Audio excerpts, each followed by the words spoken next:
वकास पंजाब के एक छोटे से ज़मींदार का लड़का था। वकास का बाप गंदमी रंग का था और माँ गोरी चिट्टी थी। जब वकास के दूसरे भाई बहन पैदा हुए वो सब गोरे थे, लेकिन जब वो पैदा हुआ तो उसका रंग सांवला था, जिस वजह से उसका नाम कालू पड़ गया। कालू ने 8वीं क्लास का इम्तिहान दिया और अच्छे नंबरों से पास हो गया। इस वक्त उसकी उम्र 14-15 साल थी। कालू का बाप कालू को अच्छे मार्क्स देख के बहुत खुश हुआ और उसने कालू को पढ़ने के लिए कराची भेज दिया। कराची में कालू की एक खाला रहती थी। वो बहुत अमीर और पैसे वाली थी। जब उसने कालू को कराची में पढ़ने की बात सुनी तो उसने कालू को अपने घर में रख लिया। कालू की खाला की 2 लड़कियां, फरहाना नौरीना और एक लड़का अमार था। फरहाना फर्स्ट ईयर की स्टूडेंट थी और नौरीना 9th क्लास में थी और अमार 5 क्लास में पढ़ रहा था। कालू की खाला की एक नंद भी उसके घर में रहती थी, जिसका नाम फ़िज़ा था। फ़िज़ा ने 2 साल पहले MA इंग्लिश कर ली थी और नरीना के स्कूल में टीचिंग कर रही थी। कालू की खाला ने कालू का दाखिला नरीना के स्कूल में करवा दिया और वो सबके साथ स्कूल आने जाने लगा। कालू की खाला का घर 2 मंजिला था और छत पर 2 रूम थे, एक बाथरूम भी था।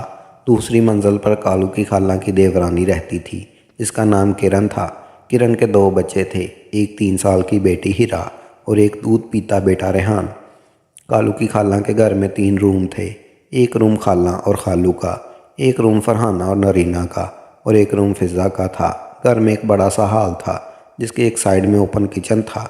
सब हॉल में बैठकर खाना खाते थे और टीवी देखते थे। घर में गेस्ट रूम भी था, जिसमें कालू सोता था। गेस्ट रूम के आगे एक पार्किंग थी, जिसकी साइड में सीढ़ियाँ थी जो ऊपर की मंजिल पर जा रही थी।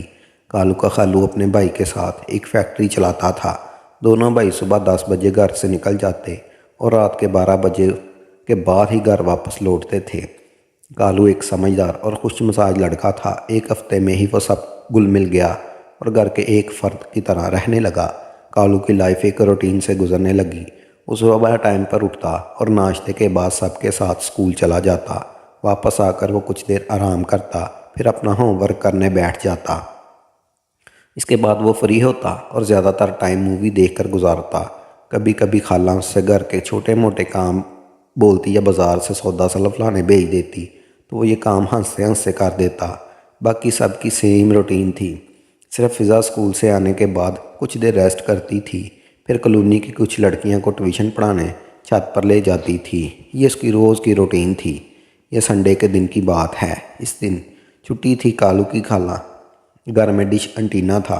कालू हॉल में बैठा था और टीवी पर एक मूवी देख रहा था। घर की डोरबेल बजी तो कालू ने जाकर दरवाज़ा खोला। सामने खूबसूरत लड़की खड़ी थी। कालू का मुंह उस लड़की की खूबसूरती को देखकर खुल गया। लड़की भी कालू का चेहरा देखने लगी। कालू सांवला था, लेकिन उसके नैन नक्श तीखे थे। जो भी इसको देखता था नज़र नहीं हटा पाता था। वो काफ़ी पुरकशिश और हैंडसम था। कालू की आंखें काफ़ी बड़ी और नशीली थी। जो भी इसकी आंखों में देखता था खो सा जाता था। कालू के फेस पर एक अनोखी मासूमियत थी, क्योंकि इसका दिल साफ था और इसे भी दुनिया की हवा नहीं लगी थी। कालू मुंह खोले लड़की का फेस तकने लगा तो वह शर्मा गई। लड़की ने घबरा कर जल्दी से अपना दुपट्टा अपने चेहरे के आगे कर लिया। लड़की ने अपना फेस ढका तो कालू को होश आ गया। कालू शर्मसार हो गया और बोला, जी किससे मिलना है? लड़की बोली, फ़िज़ा से, मैं उसकी फ्रेंड हूँ। लड़की की आवाज़ बहुत प्यारी थी। कालू के सामने से हट गया और बोला, अंदर जा जाए, फ़िज़ा बाजी अपने रूम में है। लड़की कालू के साइड से गुजरी और फ़िज़ा के रूम की तरफ चली गई। कालू हॉल में आकर बैठ गया और मूवी देखने लगा। लड़की फ़िज़ा के रूम के दरवाजे पर जाकर रुक गई। लड़की ने दरवाज़ा खोलना चाहा तो वो अंदर से लॉक था। लड़की ने दरवाज़ा खटखटाया और फ़िज़ा के दरवाज़ा खोलने का इंतज़ार करने लगी। फ़िज़ा अपने कंप्यूटर के सामने बैठी थी और कुछ काम कर रही थी। वो दरवाजे की आवाज़ सुनकर चौंक गई और पूछा, कौन? लड़की बोली, फ़िज़ा दरवाज़ा खोलो, मैं सहर हूँ। सहर फ़िज़ा की बेस्ट फ्रेंड थी। फ़िज़ा सहर की आवाज़ सुनकर खुश हो गई। उसने जल्दी से रूम का दरवाज़ा खोला और सहर के गले लगी। दोनों एक दूसरे से मिलकर बहुत खुश हो गई। फ़िज़ा ने सहर को रूम में बुलाया और दरवाज़ा अंदर से लॉक कर दिया। दोनों फ़िज़ा के बेड पर जाकर बैठ गई।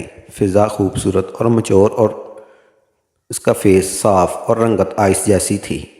टीचिंग के शोबे में होने की वजह से फ़िज़ा की ड्रेसिंग शानदार थी। फ़िज़ा का कद 5 फुट 6 इंच था। कालू भी सेहतमंद लड़का था। और इसका कद भी फ़िज़ा से कुछ कम नहीं था। इसके फेस में मर्दाना वजाहत थी, लेकिन रंगत में वो फ़िज़ा से मार खा गया था। फ़िज़ा ये सब बातें सोच रही थी और कालू को देख रही थी। कालू फ़िज़ा के जज्बात से अनजान मूवी देख रहा था। मूवी देखते हुए कालू के फेस पर बच्चों जैसी मासूमियत फैली हुई थी जो इसके चेहरे से झलक रही थी। फ़िज़ा ने अपना और कालू का मुआवजा किया तो उसे अपनी उम्र और पर्सनैलिटी देखकर बहुत उदासी हुई। फ़िज़ा ने चाय का बर्तन चूल्हे पर रखा और कालू को आवाज़ लगाई। कालू फ़िज़ा की आवाज़ सुनकर चौंका और बोला, जी मैम। फ़िज़ा बोली, चाय पियोगे? कालू, जी मैम। फ़िज़ा स्कूल में कालू को टीचर थी। कालू फ़िज़ा की बहुत इज्जत करता था। वो फ़िज़ा को कभी बाजी तो कभी मैम बोला करता। फ़िज़ा चाय बनाने लगी और कालू मूवी देखने लगा। अलबत्ता उसने वॉल्यूम कम कर लिया। थोड़ी देर बाद सहर फ़िज़ा के रूम से निकली और इसको ढूंढते हुए हाल में आ गई। उसने पहले फ़िज़ा पर कालू को देखा। इसके कदमों की आहट सुनकर कालू ने उसको देखा। कालू की नज़र सहर से मिली तो कालू को शर्म आ गई। कालू ने अपना सर झुका लिया और नीचे देखने लगा। कालू से नज़रें मिलते सहर के दिल की धड़कन तेज़ हो गई। उसने कालू से नज़र चुराई और किचन में चली गई। फ़िज़ा सहर को देखकर बोली, तुम क्यों आई? मैं चाय बना कर लाती। सहर फ़िज़ा के करीब खड़ी हो गई। उसने फ़िज़ा को आंखों से कालू की तरफ इशारा किया और हौले से बोली, ये बात छोड़ो, मुझे तो लगता है इस लड़के से मुझे मोहब्बत हो गई है। फ़िज़ा ने कालू को देखा और बोली, क्यों? इस बेचारे के पीछे पड़ी हो? वो तुमसे क्या कह रहा है? सहर बोली, पता नहीं क्या बात है। वो जब भी मुझे देखता है मेरे दिल की धड़कन तेज़ हो जाती है। दोनों फिर चुप हो गई और चाय बनाने लगी। सहर बार बार कालू को देखने लगी। फ़िज़ा बोली, इसे देखना बंद करो वरना इसको शक हो जाएगा। सहर बोली, मुझे लगता है इस लड़के पर मेरा दिल आ गया है। फ़िज़ा बोली, अपनी उम्र देखो और इसको देखो। सहर बोली, वही देख रही हूँ। कोई तो बात है जो मेरा दिल बार बार इसकी तरफ खींचा जा रहा है। इतने में फ़िज़ा ने चाय बना ली और बोली, चलो बाकी बातें रूम में चलकर करेंगे। फ़िज़ा ने 3 कपों में चाय डाली और एक कप साइड में रख कर कालू से बोली, कालू चाय बन गई है, अपना कप ले जाओ। कालू फ़िज़ा की बात सुनकर बोला, जी मैम। फ़िज़ा ने अपनी चाय उठाई और सहर के साथ अपने रूम में चली गई। रूम आकर फ़िज़ा ने रूम का दरवाज़ा अंदर से लॉक कर दिया। फ़िज़ा ने अपनी चाय ली और कंप्यूटर के सामने बैठ गई। दोपहर का खाना सहर ने फ़िज़ा के साथ खाया और घर जाने के लिए तैयार हो गई। फ़िज़ा और सहर रूम से बाहर आई तो सहर की तैयारी देखकर खाला कालू से बोली, कालू सहर को घर छोड़ आओ। कालू हॉल में बैठकर मूवी देख रहा था। कालू बोला, जी खाला। कालू ने सहर को देखा और खड़ा हो गया। कालू को देखकर सहर की धड़कन तेज़ हो गई और वो कालू की खाला से बोली, कोई बात नहीं भाभी, मैं अकेली चली जाऊंगी। खाला बोली, कोई ज़रूरत नहीं, जब लड़का घर में बैठा है तो अकेले जाने की क्या ज़रूरत है। सहर चुप हो गई। फ़िज़ा सहर के दरवाजे तक छोड़ने आई तो कालू उन दोनों के पीछे चलने लगा। सहर फ़िज़ा से गले मिली और कालू के साथ अपने घर की तरफ चढ़ पड़ी। सारे रास्ते सहर चोरी चोरी कालू को देखती रही और सोचती रही कि कितना प्यारा लड़का है। सहर का सारा रास्ता इन्हीं सोचों में गुजर गया और उसका घर आ गया। सहर ने डोर बेल बजाई तो उसकी अम्मा ने दरवाज़ा खोला और कालू को देखकर बोली, ये लड़का कौन है? सहर बोली, भाभी का भांजा है, मुझे घर छोड़ने आया है। सहर की अम्मा कालू से बोली, अच्छा बेटा अंदर आ जाओ, चाय पी कर जाना। कालू बोला, थैंक्स आंटी, मैं घर जाता हूँ। सहर ने कालू को घूर कर देखा और बोली, पहले चाय पी लो फिर चले जाना। कालू डर गया और बोला, ठीक है बाजी, मैं चाय पी कर जाऊँगा। सहर ने स्माइल की और बोली, अम्मा आप चाय बनाएं, मैं लेने आ जाऊँगी। सहर का घर डबल स्टोरी था और वो ऊपर के एक रूम में रहती थी। सहर कालू को अपने रूम में ले गई और बोली, तुम बेड पर बैठो, मैं आती हूँ। सहर वापस आई और बेड पर बैठ गए और कालू को देखने लगी। कालू ने पास से सहर को देखा और सहर झुकाकर बैठ गया। सहर सोचने लगी कि कालू से कोई बात करूं, लेकिन उसे कालू से बात करते हुए शर्म आ रही थी और डर भी लग रहा था कि पता नहीं कालू क्या सोचेगा। कालू एक मेहमान की तरह बैठा था और चाय का इंतज़ार कर रहा था। कुछ देर सोचते रहने के बाद सहर में हिम्मत आ गई और डरते डरते कालू से पूछा, तुम्हारा नाम क्या है? कालू सहर का फेस देखकर शर्मा गया। कालू बोला, बाजी मेरा नाम वकास है। कालू को शर्माते देखकर सहर की हिम्मत बढ़ी और उसका डर कम हो गया। सहर बोली, वाह वकास तो बहुत अच्छा नाम है, लेकिन फ़िज़ा तुमको कालू क्यों कह रही थी? कालू और शर्माने लगा और बोला, बाजी वो मेरा प्यार वाला नाम है। सहर हंसने लगी और उससे कालू से बातें करके बहुत अच्छा लगा। सहर कालू से तरह तरह के सवाल पूछने लगी और कालू शर्मा शर्मा कर उसकी बातों का जवाब देने लगा। थोड़ी देर में सहर कालू से फ्री हो गई, लेकिन कालू की शर्म कम ना हुई। वो बड़ी इज्जत और एहतराम से सहर से बात करता रहा। सहर की अम्मा की आवाज़ आई तो वो उठकर नीचे चली गई। सहर की अम्मा ने चाय बना ली थी। सहर चाय लेकर ऊपर आ गई। सहर रूम में दाखिल हुई तो कालू ने अपना फेस देखा और शर्मा कर सर झुका लिया। सहर खूबसूरत लड़की थी। उसकी आंखें बड़ी थी। सहर की हाइट 5 फुट 3 इंच थी। सहर ने कालू को एक चाय का कप दिया। कालू ने कप लिया और चाय पीने लगा। सहर चाय पीने लगे और बोली, कालू एक बात कहूँ। कालू बोला, क्या बात है। सहर बोली, तुम बहुत अच्छे लगते हो। कालू को चुप लग गई। कालू बोला, अच्छा बाजी मैं घर जा रहा हूँ। कालू ने सहर का जवाब न दिया और उसके रूम से निकल आया। कालू जल्दी से सीढ़ियाँ उतरकर सहर के घर से निकला और बाहर आ गया। कालू सहर के घर से निकला तो बहुत घबराया हुआ था। कालू एक शर्मीला और डरपोक सा लड़का था। सहर के घर से कुछ दूर आकर उसकी जान में जान आई। कालू को सहर अच्छी लगी थी और उसके साथ बीता हुआ वक्त अच्छा लगा था, लेकिन ये सब इतनी जल्दी हुआ था कि वो कुछ समझ नहीं पाया था। कालू ने डोरबेल बजाई और दरवाज़ा खुलने की वेट करने लगा। फिज़ा डोरबेल की आवाज़ सुनकर चौंक गई, क्योंकि सहर ने उसे फ़ोन पर सारी बात बता दी थी। फिज़ा समझ गई कि कालू आ गया है। फिर अपनी जगह से उठी तो उसके दिल की धड़कन तेज़ हो गई। उसकी समझ में नहीं आ रहा था कि वो कालू से क्या बात करे और वो इसको कैसे मनाए कि वह सहर वाली बात घर में किसी को ना बताए। सब सोचते हुए दरवाजे के पास चली गई। फिज़ा ने दरवाज़ा खोला तो कालू अंदर आ गया। फिज़ा ने कालू का फेस देखा तो उसका मुंह लटका हुआ था। फिर आगे कालू से बात करने की हिम्मत नहीं हुई और वो समझ गई कि कालू का मूड अच्छा नहीं है। कालू ने भी फिज़ा से कोई बात नहीं की और हाल में जाकर बैठ गया। उसने टीवी ऑन किया और एक मूवी देखने लगा। फिज़ा अपने रूम में जाने की बजाय कालू के साथ हाल में बैठ गई और मूवी देखने का नाटक करने लगी। फिज़ा को देखकर कालू ने रिमोट उसके साइड में रख दिया और फिर दीवार से टेक लगाकर आराम करने लगा। फिज़ा ने रिमोट उठाकर चैनल बदलने लगी और कालू से बात करने का बहाना ढूंढने लगी। थोड़ी देर बाद फिज़ा ने हिम्मत की और कालू से पूछा, कालू तुमको कैसी मूवीज़ पसंद है। कालू फिज़ा की बात सुनकर बोला, मुझे एक्शन मूवीज़ अच्छी लगती हैं। फिज़ा बोली, अच्छा शहर का घर ज़्यादा दूर तो नहीं था। कालू बोला, नहीं। फिज़ा डरते डरते बोली, शहर तुमको तंग तो नहीं किया। कालू की धड़कन तेज़ हो गई और बोला, नहीं। फिर कालू की बात सुनकर हैरान रह गई और चुप हो गई। फिज़ा कुछ देर एक मूवी देखती रही। जब एक आइडिया आया तो वो उठ के अपने रूम में चली आई। फिर शहर को कॉल की। वो एक ही सांस में पूछने लगी, यार कहाँ गुम थी। पता है ना मैं कितनी परेशान हूँ। क्या बना। बोला कालू। फिज़ा बोली, यार मैंने बहुत पूछा लेकिन कालू मुझे कुछ नहीं बता रहा। शहर बोली, क्या पता यार, वो बात अपनी खाला को ना बताए। फिज़ा बोली, यार अगर ऐसा हुआ तो भाभी हम दोनों को बहुत डांटेगी। शहर बोली, यार तुम कोशिश करो अपनी खाला से बात ना करें। फिज़ा बोली, अच्छा यार मैं कुछ करती हूँ, तुम फिक्र ना करो। शहर बोली, ओके यार मुझे रिपोर्ट देती रहना। फिज़ा ने शहर से बात ख़त्म की और हाल में आकर मूवी देखने लगी।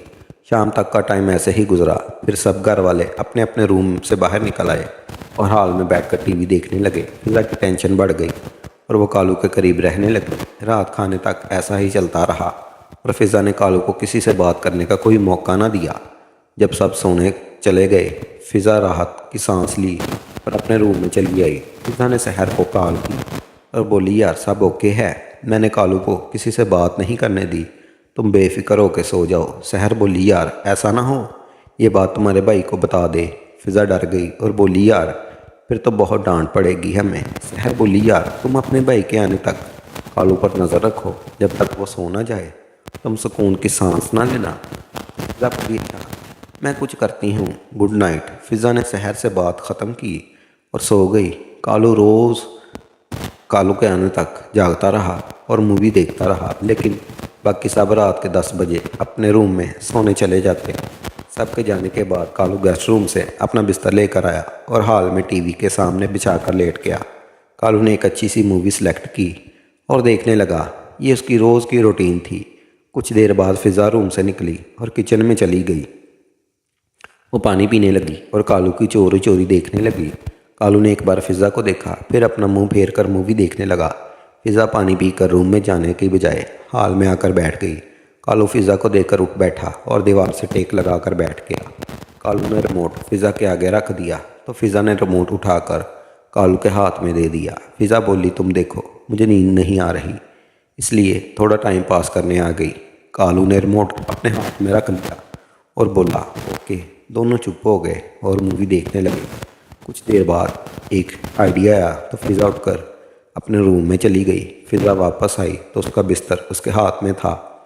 कालू फिज़ा को बिस्तर के साथ देखकर समझ गया कि आज वो हाल में सोने वाली है। कालू के लिए ये बहुत अजीब बात नहीं थी, क्योंकि कभी कभी फिज़ा, फरहाना और नरीना में से कोई ना कोई हाल में सो जाता था। फिज़ा ने कालू को एक साइड में कुछ जगह छोड़कर अपना बिस्तर बिछा दिया और हाल की तमाम लाइटें बुझा दी। फिज़ा सिर्फ ज़ीरो की लाइट जलने दी और अपनी जगह पर लेट गई। फिज़ा मूवी देखने लगी और बोली, कालू आवाज़ थोड़ी कम कर दो। कालू ने हाँ में सर हिलाया और आवाज़ कम कर दी। मूवी देखते देखते कालू के खाला के आने का टाइम हो गया। फिज़ा अभी तक जाग रही थी। कुछ देर बाद खालू की कार के हॉर्न की आवाज़ आई तो कालू ने दरवाज़ा खोलने के लिए उठकर खड़ा हो गया। फिज़ा कालू को देखकर बोली, भाई को मत बताना कि मैं जाग रही हूँ। कालू ने हाँ में सर हिलाया और हाल से बाहर आ गया। कि कालू ने दरवाज़ा खोला तो उसके खालू ने कार पार्क कर दी। खालू के साथ उसका भाई भी था। वो कार से उतरकर ऊपर चला गया और कालू अपने खालू के साथ हाल में आ गया। फिज़ा को हाल में सोते देखकर खालू बोला, या यहाँ सो गई? कालू बोला, जी खालू, मैम को अपने रूम में नींद नहीं आ रही थी। खालू बोला, अच्छा ठीक है, ज़्यादा शोर ना करना वरना इसकी नींद ख़राब हो जाएगी। कालू बोला, जी खालू, अब तुम भी सो जाओ, सुबह स्कूल जाना है। कालू अपने रूम में चला गया और कालू अपनी जगह पर लेट गया। फिज़ा ने स्माइल किया और आंखें खोलकर कालू को देखने लगी। कालू फिज़ा को देखकर मुस्कुराया और आंखें बंद करके सोने की कोशिश करने लगा। थोड़ी देर बाद उसकी नींद आ गई। फिज़ा और सहर इस बात को लेकर काफ़ी दिन डरी रही, लेकिन जब कालू ने ये बात किसी को ना बताई तो इन दोनों की जान में जान आ गई। सहर एक दिन फिज़ा से मिलने आई तो कालू को देखकर शर्मा गई। सहर को देखकर कालू के दिल की धड़कन तेज़ हो गई और उस दिन की सारी बातें याद आ गई। कालू को सहर अच्छी लगने लगी थी। सहर फिज़ा के रूम में बैठ गई और उससे बातें करने लगी। सहर बोली, यार कालू, तू बड़ा छुपा रुस्तम निकला है, तू तो यूँ ही डरे थे। लेकिन इसने वो बात किसी को नहीं बताई। फिज़ा बोली, यार मैं इसको बड़ा मासूम समझती थी, लेकिन वो तो बड़ा खिलाड़ी निकला। मैंने इससे कितनी बार पूछा, लेकिन उसने एक बार भी मुझे नहीं बताया कि तुमने इसको अपने दिल की बात कह दी है। कालू अपनी सोचों में बैठा था और टीवी देख रहा था। सहर रूम से निकली तो कालू ने उसकी तरफ देखा और उसको देखकर उसका मुंह लटक गया। फिज़ा कालू के पास आकर खड़ी हो गई और बोली, कालू टीवी बंद करो और सहर को घर छोड़ कर आओ। फिज़ा की बात सुनकर कालू का फेस खुल उठा। उसने टीवी बंद किया और उठकर खड़ा हो गया। इतने में से फिज़ा रूम से निकल आई और उसने कालू को देखा और सर झुका लिया। सहर सबसे मिली और घर के बाहर की तरफ चल पड़ी तो कालू भी उसके साथ साथ चल पड़ा। सारे रास्ते सहर ने कालू से कोई बात नहीं की और कालू भी चुप रहा। रास्ता कैसे कटा कुछ पता न चला। उसका घर आ गया। सहर ने अपनी माँ को चाय का बोला और कालू को अपने रूम में ले गई। सहर ने कालू को बेड पर बैठने का कहा और कालू बेड पर बैठ गया। सहर की माँ ने चाय बना ली और वो उससे बुला रही थी। अपनी अम्मा की आवाज़ सुनकर सहर जल्दी उठकर खड़ी हुई। सहर जितनी जल्दी नीचे गई थी उतनी ही तेज़ी से वापस आ गई। उसने एक कप चाय का कालू को दिया और एक कप खुद लेकर उसके साथ बैठ गई। कालू चुपचाप चाय पीने लगा और सहर उसका फेस देखने लगी।